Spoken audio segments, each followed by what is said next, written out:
வணக்கம். இன்னைக்கு வீடியோவில் ஒரு அற்புதமான நாளை பத்தி பார்க்க போறோம். அந்த அற்புதமான நாள்ல நம்மளோட வாழ்க்கையில என்ன சிக்கல்கள் சரியாகும், இந்த யோக நாள்ல நம்ம என்ன செய்யணும், இந்த யோக நாள் தீராத ஒரு சிக்கலை தீர்க்க போகுது, என் வாழ்க்கையில இந்த மாதிரி ஒரு விஷயம் சரியாகல, இதனால என்னோட நிம்மதி குறைவா இருக்கு, என் குடும்பத்தில் அமைதி இல்லை, சந்தோஷம் இல்லை, மன நிம்மதியாக ஒரு வேளை சாப்பாடு நான் சாப்பிட முடியல அப்படின்னு வேதனையோடும் மன குமுறலோடும் இருந்த உங்களுடைய சிக்கலை தீர்ப்பதற்கு கடவுள் அற்புத நாளை தருகிறார். பஞ்சபூதங்களின் சக்தியையும் பஞ்சபூதங்களின் ஆதரவையும் ஆசீர்வாதத்தையும் அதன் அனுகூலத்தையும் நீங்கள் ஒரு சேர பெறுவதற்கு உகந்த நாள். இந்த நாள் அன்னைக்கு நம்ம என்ன செய்யணும், நமக்கு எந்த விதமான தடைகளை நீக்க போகுது, என் வாழ்க்கையில இது நடக்காதுங்க, என் வாழ்க்கையில இது கிடைக்காது, எனக்கு ஏழரை சனி, அஷ்டமச்சனி, அர்த்தாஷ்டமச்சனி, ஜென்மச்சனி, விரயச்சனி, பாதச்சனி, இப்படி எத்தனையோ சனியின் தாக்கத்தால் பாதிக்கப்பட்டிருந்தாலும் சரி, அல்லது உங்களுக்கு ஏதாவது ஒரு கிரக தோஷங்களாக இருக்கலாம், கடன் நிவர்த்தி செய்ய முடியாம இருக்கலாம், தீராத நோயாக இருக்கலாம், நீண்ட காலமாக திருமணத்துக்கு வரன் பார்க்கிறோம், வரன் அமையல, உங்களுடைய திருமண வாழ்க்கை சிக்கலாக இருக்கு, உங்களோட திருமண வாழ்க்கையில நிம்மதிங்கிற பேச்சுக்கு இடமில்லை, எப்ப பார்த்தாலும் கணவன் மனைவியுடைய கருத்து வேறுபாடு, சண்டை சச்சரவு, எந்த ஒரு வரன் வீட்லையும் இருந்து எனக்கு பாசிட்டிவான பதில் வரல, இது போன்ற சிக்கல்களையும் சரி செய்யும்.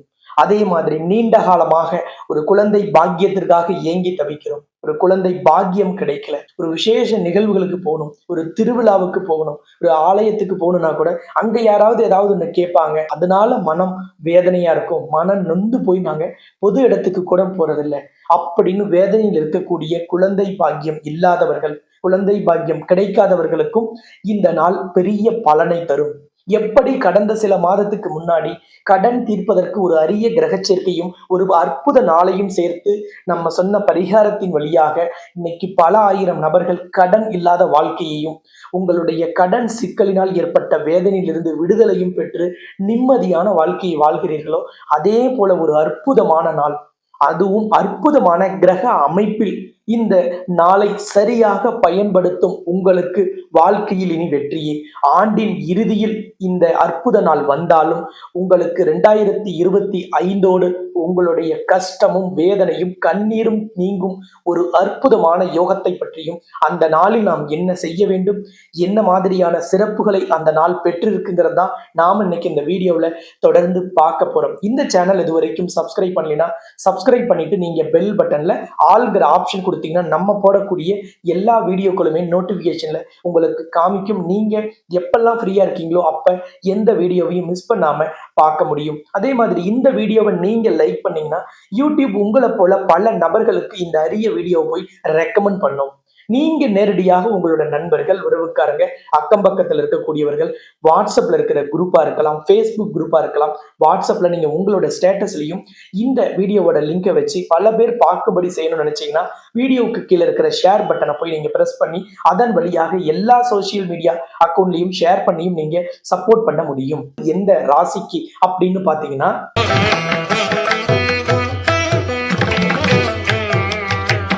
கும்பராசி அல்லது கும்ப லக்னத்துல பிறந்த உங்களுக்கு தான் இந்த அற்புதமான நாள். இந்த நாள்ல இவ்வளவு நாள் நடக்கல, இந்த 2025 எனக்கு சிறப்பா இல்லை அப்படின்னு நினைச்சீங்கன்னா இந்த நாள் உங்களுக்கு சிறப்பை தரும், வெற்றியை தரும், தடைகளை நீக்கும். கும்பராசிக்கு யோகாதிபதி அப்படின்னாலே சுக்கிரன் தான். ஏன்னா துலாம் ராசி தான் உங்களுக்கு 9ஆம் இடம். துலாம் ராசியின் அதிபதி சுக்கிரன், சுக்கிரனோட அதிபதி தான் கடவுளில் தாய் மகாலட்சுமி. அப்ப மகாலட்சுமியிடம் தான் அஷ்ட ஐஸ்வர்யங்களும் 16 செல்வங்களும் இருக்கு. அவர்களை வழிபாடு செய்யும் பொழுது உங்களுக்கு நடக்காது, கிடைக்காது, எனக்கு இது நடக்குமான்னு தெரியல, என்னால இதை செய்ய முடியாது, எனக்கெல்லாம் இது அமையாது அப்படின்னு நீங்களே கைவிட்ட விஷயங்கள், நீங்களே நம்பிக்கை இழந்த விஷயங்கள் கூட வெற்றியை தரும், உங்களுக்கு யோகத்தை தரும். அப்ப உங்க வாழ்க்கையில் யோகங்கள் கிடைப்பதற்கு, தொழில் வியாபாரத்தில் வெற்றி பெறுவதற்கு ஒவ்வொரு நாளுமே நீங்க ஜெய் மகாலட்சுமின்னு சொல்லிட்டு அல்லது நேரம் கிடைக்கும் பொழுதெல்லாம் ஜெய் மகாலட்சுமிங்கிற அந்த அந்த மந்திரத்தை நீங்கள் உச்சரித்துக் கொண்டே இருங்க. கண்டிப்பாக உங்க வாழ்க்கையில் மிகப்பெரிய வெற்றி கிடைக்கும். உங்கள் வாழ்க்கையில், உங்கள் குடும்பத்தில் அஷ்ட ஐஸ்வர்யங்களும் 16 செல்வங்களும் பரிபூரணமாக நிரம்புவதற்கு வீடியோவுக்கு கீழே இருக்கிற கமெண்ட் பாக்ஸ்ல ஜெய் மகாலட்சுமின்னு பதிவிட்டுட்டு உங்களோட பெயர், ராசி, நட்சத்திரமும் பதிவிடுங்க. உலகின் முதல் அஷ்டலட்சுமி நவகிரக திருக்கோவில்ல உங்க பெயர், ராசி, நட்சத்திரத்திற்கு அனைத்து விதமான செல்வங்களும் கிடைக்கணும்னு சிறப்பு பிரார்த்தனை செய்யப்பட்டு, சிறப்பு அர்ச்சனை செய்யப்பட்டு, அதுவும் நம்ம சேனல்லையே அந்த வீடியோ ஒளிபரப்பும் செய்யப்படும். உங்களுக்கு எப்பவுமே இறை நம்பிக்கை அதிக அளவுல இருக்கும். ஏதோ ஒரு சக்தி நம்மளை இயக்குது. இந்த பிரபஞ்சத்தின் பேராற்றலை நம்ம அதிக அளவில் ஈர்ப்பதற்கு நம்ம நிறைய பாசிட்டிவான விஷயங்கள்ல, ஸ்பிரிச்சுவல் ஆக்டிவிட்டீஸ்ல நம்மளை இன்வால்வ் பண்ணிக்கணும். இயற்கையை நம்ம நம்பணும். எப்படி ரொம்ப நாளைக்கு முன்னாடி சந்திச்ச ஒரு நபரை நம்ம திடீர்னு நினைப்போம், அந்த நபர் நம்ம வீட்டுக்கு வருவார் அல்லது அவர் அப்போ ஃபோன் பண்ணுவார். ஆனா அவரோட நமக்கு நெருங்கிய தொடர்பு இருக்காது. அவரோட நம்ம அடிக்கடி பேச மாட்டோம். ரொம்ப நாளைக்கு முன்னாடி சந்திச்ச நபரா இருப்பார். அவரை நம்ம திடீர்னு அன்னைக்கு யோசிப்போம், அவர் ஃபோன் பண்ணுவார், இல்லைன்னா நேர்ல வருவார், அல்லது அவர் அன்னைக்கு நம்மளை ஏதோ ஒரு விதத்துல சந்திக்கிற ஒரு நிகழ்வு நடக்கும். இது உங்க ஒவ்வொருத்தரோட வாழ்க்கையிலும், அது குறிப்பா உங்களுக்கு அந்த மாதிரி நடந்திருக்கும்.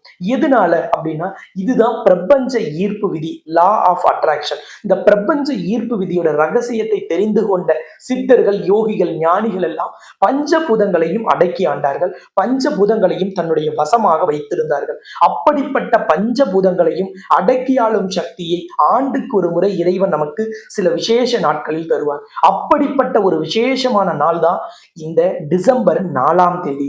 டிசம்பர் 4ஆம் தேதி என்பது கார்த்திகை தீபத்திற்கு அடுத்த நாள் வரக்கூடிய பௌர்ணமி திதி கூடிய ஒரு உன்னதமான நாள்.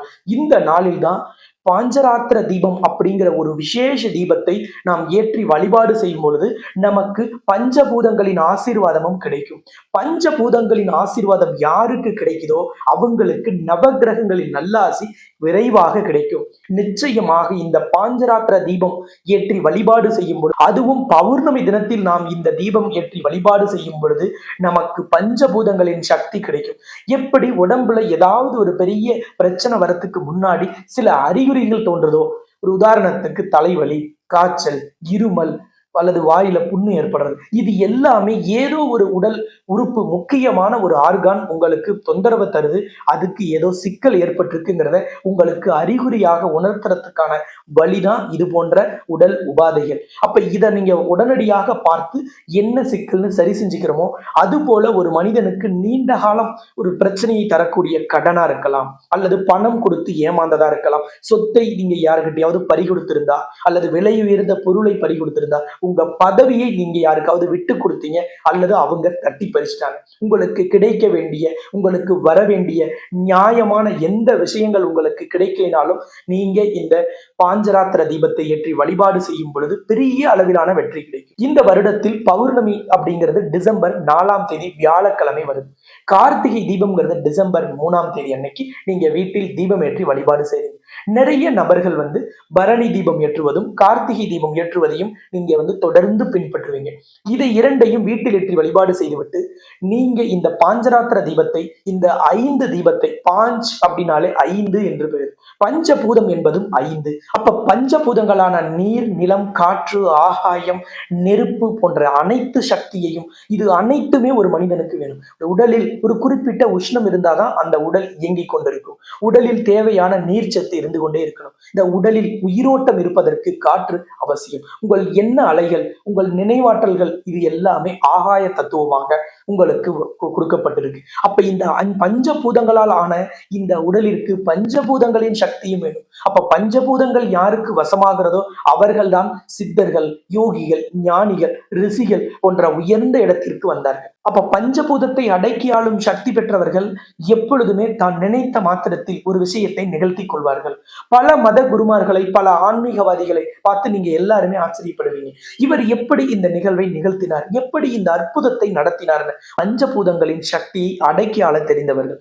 அதனாலதான் அவர்கள் பல விஷயங்களை நடப்பதை முன்கூட்டியே சொல்றாங்க. நமக்கு அவர்களின் ஆசீர்வாதமும் பஞ்சபூதத்தின் சக்தி கிடைப்பதற்கு ஒரு திறவுகோலாக இருக்கும். அதுதான் நமக்கான ஒரு பூட்டின் சாவியாக இருக்கும். அப்ப அதனாலதான் நம்ம பெரியவர்களிடம் ஆசீர்வாதம் வாங்குவதோ, மத குருமார்கள், ஆன்மீகவாதிகள், ஆன்மீக பெரியவர்கள் போன்றவர்களிடமெல்லாம் நம்ம ஆசீர்வாதம் வாங்குவதின் சூட்சுமம். அப்ப அப்படிப்பட்ட பஞ்சபூதங்கள் நமக்கு வசமாகணும். பஞ்சபூதங்களின் ஆசீர்வாதம் அவசியம். யார் ஒருவர் பஞ்சபூதத்தின் ஆசீர்வாதத்தை முழுமையாக பெறுகிறாரோ அவர் வாழ்க்கையில் துன்பம் இல்லாத, கஷ்டம் இல்லாத, கண்ணீர் இல்லாத வாழ்க்கையை வாழ்வார். அவருக்கு நினைத்தது நினைத்த மாத்திரத்தில் கிடைக்கும். அவர்கள் விரும்பியதை அவர்கள் நடத்தி கொள்வார்கள். அவர்கள் ஆசைப்பட்டது அவர்களுக்கு கிடைக்கும். அப்ப உங்களுக்கு கடன் தீரணும்னு நினைக்கிறீங்களா? கண்டிப்பாக நீங்க நினைத்த காலகட்டத்தில் அந்த கடன் நிவர்த்தியாகும். உங்களோட பண சிக்கல், நீங்க பணம் கொடுத்து ஏமாந்தீங்க, அல்லது எதுலையாவது இன்வெஸ்ட் பண்ணீங்க, இல்ல தொழில் வியாபாரம் செய்றீங்க, வளர்ச்சி இல்லை, நீங்க வேலையில இருக்கிறீங்க, ஒரு இன்கிரிமெண்ட் இல்ல, பதவி உயர்வு இல்ல, ஒரு டிரான்ஸ்பர் எதிர்பார்க்கறீங்க, கிடைக்கல, நீங்க அரசியல் இருக்கீங்க, உங்களோட பதவி பறிக்கப்பட்டுருச்சு, அல்லது உங்களுக்கு கிடைக்க வேண்டிய நியாயமான பதவி கிடைக்கல, உங்களுக்கு உழைப்புக்கேற்ற பலன் கிடைக்கல, கலைத்துறையில் இருக்கிறீங்க, உங்களை மக்கள் அங்கீகரிக்கல, பெரிய அளவில் திறமை இருக்கு, பல திறமைகளை நான் வெளிக்காட்ட முயற்சி செய்யறேன், வாய்ப்பு கிடைக்கலன்னு நினைக்கக்கூடிய கலைத்துறையினரா நீங்கள், உங்களுக்கான வாய்ப்புகள் கிடைக்கும். மக்களால் நீங்கள் ரசிக்கப்படுவீர்கள், கவரப்படுவீர்கள். இந்த பாஞ்சராத்திர தீபம் அப்படின்னாலே, பஞ்சபூதம் அப்படின்னா எப்படி 5 விதமான அங்கங்களோ அது போலவேதான் இந்த தீபமும் 5 தீபங்களை சேர்த்து ஒரே நாளில் ஏற்றி வைப்பது. அதுவும் பௌர்ணமி நாளில் ஏற்றி வைக்கும் பொழுது சூரியனும் சந்திரனும் மிகவும் சக்தி வாய்ந்த ஒரு அம்சத்தில் இருப்பார்கள். குறிப்பாக இந்த டிசம்பர் மாதம் 4ஆம் தேதி கார்த்திகையில வரக்கூடிய இந்த தீபம் ஏற்றும் நாளில் சந்திரன் உச்சமாக ரிஷபராசியில் இருக்கும். அன்னைக்கு குரு கடக ராசியில் புனர்பூச நட்சத்திரத்தில் தன் நட்சத்திரத்தில் உச்சமாக இருப்பார். அப்ப குரு பகவான் உச்சமாகவும் சந்திரன் அன்னைக்கு உச்சமாகவும் இருக்கக்கூடிய ஒரு அற்புதமான நாளில் நாம் ஏற்றும் தீப வழிபாடு பெரிய அளவிலான வெற்றியை தரும். அன்னைக்கு செவ்வாய் விருச்சிக ராசியில் ஆட்சியாகவும் இருக்கிறார். அப்ப பெரிய அளவிலான வெற்றி கிடைப்பதற்கு இது ஒரு அற்புதமான நாள். இந்த டிசம்பர் 4ஆம் தேதி இந்த பாஞ்சராத்திர தீபத்தை ஆலயத்தில் நாம் ஏற்றும் பொழுது என்ன சிக்கல்கள் சரியாகும்? நீங்க நினைக்கிற எல்லா சிக்கலும் சரியாகும். நீங்க என்ன நினைச்சு இந்த தீபம் ஏற்றி வழிபாடு செய்றீங்களோ அது நடக்கும். அந்த நாள்ல திருமண தடையால் பாதிக்கப்பட்டவர்கள் பௌர்ணமி அன்னைக்குனா கட்டாயமாக அன்னைக்கு நடக்கும் சுயம்வர கலா பார்வதி ஹோமம் உங்களுக்கு பெரிய அளவிலான தடையை நீக்கும். திருமண வாழ்க்கையில் இருந்த சிக்கலை சரி செய்யும். விவாகரத்து வழக்கில் வெற்றி கிடைக்கும். 2வது திருமணத்திற்கு காத்துட்டு இருக்கீங்களா? நல்ல ஒரு அருமையான வரன் உங்களை தேடி வரும். உங்களோட திருமண வாழ்க்கையில் இருந்த எந்த விதமான சிக்கலும் சண்டை சச்சரவும் முழுமையாக நீங்கும். எனக்கு என்னென்னவோ தோஷம் இருந்தது, எல்லா பரிகாரமும் செஞ்சேன், ஆனா எனக்கு நல்ல வரன் அமையல, திருமணம் கேள்விக்குறியா இருக்கு, நடக்கிறப்ப நடக்கட்டும்னு சொல்லி நான் வேதனையோடு விரக்தியோடு வரன் பார்க்கறதையே விட்டுட்டுன்னு சொல்லக்கூடியவங்களை கூட நிறைய பேரை நம்ம பார்க்கிறோம். ஆனா நம்ம வேதனையாலும் விரக்தியாலும் அப்படி முடிவெடுத்திருந்தாலும் இந்த டிசம்பர் 4ஆம் தேதி எங்க சுயம்வர கலா பார்வதி ஹோமம் நடந்தாலும் கலந்துக்குங்க.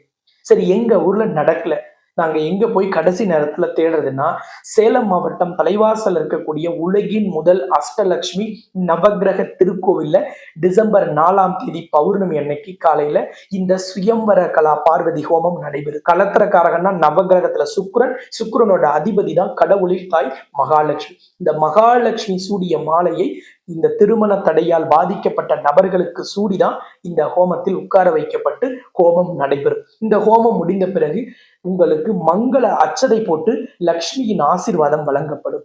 இது எல்லாமே இங்க விசேஷம். அடுத்தது உங்களோட ஜாதகத்தை நீங்க கொண்டுட்டு வந்தீங்கன்னா ஹோமத்திலையும் லக்ஷ்மியிடமும் கருவறையிலையும் வைத்து தோஷ நிவர்த்தி விசேஷ பூஜையும் செய்து அப்பவே உங்க கையில இந்த ஜாதகமும் வழங்கப்படும். அப்படிப்பட்ட ஒரு அற்புதமான இந்த சுயம்பர கலா பார்வதி ஹோமத்தை முதல்ல செய்தது கடவுளில் தாய் பார்வதி தேவி தான். பரமேஸ்வரனான எம்பெருமான் ஈசனை திருமணம் செய்து கொள்வதற்கு செஞ்சாங்க. அப்படிப்பட்ட இந்த ஹோமம் சக்தி வாய்ந்தது. எந்த திருமண தடைக்கான பரிகாரம் செஞ்சிருக்கோம், காளகஸ்தி போனோம், திருப்பாம்பரம் போனோம், திருப்பைஞ்சிலி போனோம், கொடுமுடி, பவானி போனோம், காளகஸ்தி போனோம், ராமேஸ்வரம், திருக்கடையூர், நீங்க எங்கெல்லாம் போய் பரிகாரம் செஞ்சிருந்தோம், வாழை மரத்துக்கு தாலி கட்டணும், ஆலமரத்துக்கு தாலி கட்டணும், அரச மரத்துக்கு தாலி கட்டணும், வெட்டணும், ஆனா எல்லா பரிகாரமும் செஞ்சு முடிச்சாச்சு. எனக்கு திருமணம் நடக்கல அப்படின்னு நினைக்கிறவங்களுக்கு ஜோதிட சாஸ்திரத்திலும் முன்னோர்கள், யோகிகள், ரிஷிகள், மத குருமார்கள் ஜோதிட சாஸ்திரத்தில் சொல்லப்பட்ட கடைசி பரிகாரம் இந்த சுயம்வர கலா பார்வதி ஹோமம். இந்த ஹோமத்தில் கலந்து கொள்ளும்போது கட்டாயமாக உங்களோட திருமண தடை உறுதியாக நீங்கும். எப்பேற்பட்ட சிக்கலும் சரியாகும். ஆயிரக்கணக்கான நபர்களுக்கு இந்த 2025 இந்த ஹோமத்தில் கலந்து கொண்டு திருமணம் உறுதியாயிருக்கு, திருமணம் நடந்திருக்கு. அதுபோல உங்களுக்கும் திருமண தடை நீங்குவதற்கும் திருமண வாழ்க்கையில் இருந்த சிக்கல் சரியாவதற்கும் இந்த டிசம்பர் 4 நடைபெறும் இந்த சுயம்வர கலா பார்வதி ஹோமத்தில் கலந்து கொண்டு அதன் பிறகு நீங்க இந்த பாஞ்சராத்திர தீபத்தை ஆலயத்தில் ஏற்றி மகாலட்சுமி வழிபாடு செய்துவிட்டு செல்லும் பொழுது உங்களுக்கான தடைகள் நீக்கப்பட்டு உங்களுக்கான தாமதங்கள் விலக்கப்பட்டு ஒரு அருமையான இல்வாழ்க்கை உங்களுக்கு நல்வாழ்க்கையாக அமையும். அடுத்தது கடன் நிவர்த்தி ஆகணும். என்னுடைய பண சிக்கல் சரியாகணும். நான் எதுலையாவது இன்வெஸ்ட்மெண்ட் பண்ணேன், எம்எல்எம்லயோ பிரைவேட் ஃபினான்ஸ்லயோ நண்பர் சொன்னாங்கன்னு சொல்லி ஏதாவது ஒரு ஷேர் ட்ரேடிங்ல அல்லது ஷேர் மார்க்கெட்ல எதுல நான் இன்வெஸ்ட் பண்ணியிருந்தோம் அதுல எனக்கு தடை ஏற்பட்டுருச்சு, அதுல எனக்கு தாமதம், என்னோட முதலீடு திரும்ப வரல அப்படின்னு நீங்க நினைக்கிறீங்கன்னா உங்களுடைய பண மோசடி, பண சிக்கல், பணம் எங்கேயாவது சிக்கி இருக்குன்னா அதையெல்லாம் திரும்ப பெறுவதற்கும் உங்களோட கடனை முழுவதும் நீங்குவதற்கும் நீங்க இந்த டிசம்பர் 4 பௌர்ணமியில் நடைபெறக்கூடிய சிறப்பு யாகத்தில் கலந்து கொண்டு அந்த யாகத்தில் நீங்க உங்களுக்கான கோரிக்கையையும் நீங்களே நேரடியாக அமர்ந்து சமர்ப்பித்து விட்டு அதன் பிறகு ஹோமம் நிறைவு பெற்ற பிறகு இந்த பாஞ்சராத்திர தீபத்தை ஏற்றி லக்ஷ்மியை வலம் வந்து வழிபாடு செய்யும் பொழுது உங்களுக்கான பண சிக்கலும் கடனும் நிச்சயமாக தீரும். இந்த சிக்கல்கள் இரண்டையும் பரிபூரணமாக நீங்கள் நிவர்த்தி செய்து கொள்ளலாம். குழந்தை பாக்கிய சிக்கல் இருந்தா அதுவும் சரியாகும். இந்த குழந்தை பாக்கிய சிக்கல் என்பது பரிபூரணமாக நிவர்த்தி செய்யப்படும். ஏன் அப்படின்னா இந்த ஆலயத்தில் வழங்கப்படும் பிரசாதம் என்பது விசேஷமானது. இந்த குழந்தை பாக்கியம் இல்லாத தம்பதியினர் இருவரும் ஒன்றாக வந்து கலந்து கொள்வதும் அல்லது ஒருவரால் வர முடியல அல்லது பெண்கள் அன்னைக்கு வர முடியலன்னா அவருடைய கணவர் வந்து இந்த பூஜையில் கலந்து கொள்ளலாம். அவர்கள் கணவன் மனைவி இருவருடைய ஜாதகத்தையும் எடுத்துட்டு வந்து கலந்துக்கணும். இந்த ஹோமத்திலும் கருவறையில் இருக்கக்கூடிய லக்ஷ்மியின் பாதத்திலும் வைத்து விசேஷ பூஜை செய்து உங்களுக்கு அந்த ஜாதகம் திருப்ப வழங்கப்படும் அன்றைய தினமே. இது பெரிய அளவிலான தோஷ நிவர்த்தியை தரும். மருத்துவத்துறையால் கைவிடப்பட்ட நபர்களுக்கு கூட நான் தனிப்பட்ட முறையில் ரெக்கமெண்ட் பண்ணக்கூடிய இந்த விசேஷ ஹோமத்திலும் இந்த பாஞ்சராத்திர தீபத்தையும் அன்று ஏற்றி நீங்கள் வழிபாடு செய்யும் பொழுது உங்களுக்கான தடைகள் விலக்கப்படும், தாமதங்கள் குறையும். இந்த ஆலயம் சேலம் மாவட்டம் தலைவாசல் இருக்கு. சேலம் சென்னை தேசிய நெடுஞ்சாலையில சேலத்திலிருந்து சென்னை நோக்கி போகும்போது 60 கிலோமீட்டர் தொலைவிலையும், கள்ளக்குறிச்சி, விழுப்புரம், பாண்டிச்சேரி, கடலூர், சென்னை, நெய்வேலி, விருதாச்சலம் போன்ற பகுதிகளிலிருந்து வரீங்கன்னா கள்ளக்குறிச்சியை தாண்டி சேலம் நோக்கி போகும்போது 25வது கிலோமீட்டர்லையும் தான் இந்த தலைவாசல்ங்கிற ஊர் அமைந்திருக்கிறது. இந்த ஆலயத்தின் பெயர் உலகின் முதல் அஷ்டலட்சுமி நவகிரக திருக்கோவில். ஆலயத்தின் பெயரில் இருப்பது போலவே அஷ்டலட்சுமியும் நவகிரகமும் கருவறையில் ஒன்றாக காட்சி தரக்கூடிய உலகின் முதல் ஆலயம். பிரசித்தி பெற்ற இந்த ஆலயத்தில் ஒவ்வொரு மாத பௌர்ணமியிலும் இந்த விசேஷ ஹோமம் நடைபெறுது. இந்த வருடத்தில் மட்டும் கிட்டத்தட்ட 1100 நபர்களுக்கு மேல இந்த திருமண தடை நீங்கி இல்வாழ்க்கையில் இணைந்திருக்கிறார்கள். அது போலவே உங்களுக்கான திருமண தடை நீங்குவதற்கும் திருமண வாழ்க்கையில் இருக்க சிக்கல் சரியாவதற்கும் குழந்தை பாக்கியம் கிடைப்பதற்கும் கடன் நிவர்த்தியாவதற்கும் பண சிக்கலில் இருந்த அனைத்து பிரச்சனைகளும் நீங்குவதற்கும் பண மோசடி, தொழில் வியாபாரத்தில் வளர்ச்சி இல்லை, தொழில் மந்தமா இருக்கு, வியாபாரம் மந்தமா இருக்குன்னா போன்ற அனைத்து சிக்கல்களையும் சரி செய்து கொள்வதற்கு இந்த விசேஷ பூஜையும் இந்த விசேஷ நாளும் மிக மிக மிக மிக சிறப்பு வாய்ந்தது. இந்த பாஞ்சராத்திர தீபத்தை அதுவும் இந்த பௌர்ணமி நாளில் அஷ்டலட்சுமியும் நவகிரகத்தின் முன்னிலையில் ஏற்றி நாம் வழிபாடு செய்யும் பொழுது அனைத்து விதமான தோஷங்களும் நீக்கப்பட்டு பஞ்சபூதங்களின் சக்தி கிடைக்கும். இந்த பாஞ்சராத்திர தீபம் என்பது மகாவிஷ்ணு 5 நாட்களில் ஒருவரின் வெற்றியை உறுதி செய்வார். 5 நாட்களில் ஒரு சக்தியை உங்களுக்கு கொடுப்பார், ஒரு அதிர்ஷ்டத்தை தருவார், தடையை நீக்குவார் என்பது நம்பிக்கை. இந்த ஹோமத்துல கலந்துக்கிறதுக்கு முன்பதிவு அவசியம்னு கோவில்ல சொல்லியிருக்காங்க. காரணம் என்னன்னா எவ்வளவு பேர் வராங்கன்னு தெரிஞ்சாதான் அதற்கான ஏற்பாடுகளை ஆலயத்துல அவங்க செய்ய முடியுங்கிறதுனாலதான். அதனால இப்பவே ஸ்கிரீன்ல தெரியிற நம்பரை நீங்க தொடர்பு கொண்டு முன்பதிவு பண்ணிடலாம். முன்பதிவு பண்றதுக்கான நேரம் அப்படின்னு ஆலயத்துல சொல்லியிருக்கிறது காலையில 9 மணியிலிருந்து மாலை 6 மணி வரைக்கும் ஸ்கிரீன்ல தெரியிற நம்பரை தொடர்பு கொண்டு பதிவு பண்ணிடுங்க. நேர்ல வர முடியல, வெளிநாட்டுல இருக்கோம், வெளி மாநிலத்துல இருக்கோம் அப்படின்னு நினைக்கிறவங்க ஸ்கிரீன்ல தெரியிற நம்பரை தொடர்பு கொண்டு உங்களோட பேரு, ராசி, நட்சத்திரம், உங்களோட ஜாதகம் டீட்டெயில் அனுப்புனீங்கன்னா ஹோமத்திலையும் லக்ஷ்மி கிட்ட வச்சு பூஜை செஞ்சு உங்க சார்பாக இந்த பாஞ்சராத்திர தீபம் அப்படிங்கிற இந்த தீபத்தை உங்களோட பெயர், ராசி, நட்சத்திரம் குறிப்பிட்டு ஆலயத்தின் சார்பாக ஏற்றி வச்சிடுவாங்க. உங்களுக்கான பிரசாதமும் கொரியர் மூலம் உங்க முகவரிக்கு அனுப்பி வைக்கப்படும். அதனால நீங்க நேர்ல வர முடியாதவங்களும் இதுல கலந்துக்கலாம். ஆனா நேரில் வந்து கலந்து கொள்வதும் உங்க கையால இந்த ஹோம பொருட்களை போட்டு இந்த பாஞ்சராத்திர தீபத்தை நீங்க ஏத்தி வைக்கிறது தான் சிறப்பான வழிமுறை. அதனால ஸ்கிரீன்ல தெரிகிற நம்பரை அலுவலக நேரமான காலை 9 மணி முதல் மாலை 6 மணிக்குள்ள தொடர்பு கொண்டு விளக்கங்கள் பெறுங்க. இந்த விசேஷ நாள்ல இந்த ஹோமத்தை தலைமையேற்று நடத்தி வைக்கிறதுக்கும் இந்த பாஞ்சராத்திர தீபம் ஏற்றி வழிபாடு செய்யறதுக்கும் நானும் உலகின் முதல் அஷ்டலட்சுமி நவகிரக திருக்கோவிலுக்கு அன்னைக்கு நேரில் வருகை தருகிறேன். அன்றைய தினம் ஆலயத்துல நாம் எல்லோருமே நேரில் சந்திக்கலாம். இப்பவே முன்பதிவு செஞ்சுட்டு உங்களோட வருகையை உறுதி செய்து கொள்ளுங்கள். உங்கள் டோக்கன் நம்பரையும் பெற்றுக்கொள்ளுங்கள். மீண்டும் இன்னொரு சந்தர்ப்பத்தில் சந்திக்கலாம் என்று கூறி உங்களிடமிருந்து விடைபெறும் நான் ஜோதிட ரத்னா, ஜோதிட கலாநிதி, ஜோதிட செம்மல், மகாலட்சுமி உபாசகர், ஸ்ரீலஸ்ரீ டாக்டர் ராம் பரிமளம் ஆச்சாரிய குருஜி. நன்றி, வணக்கம்.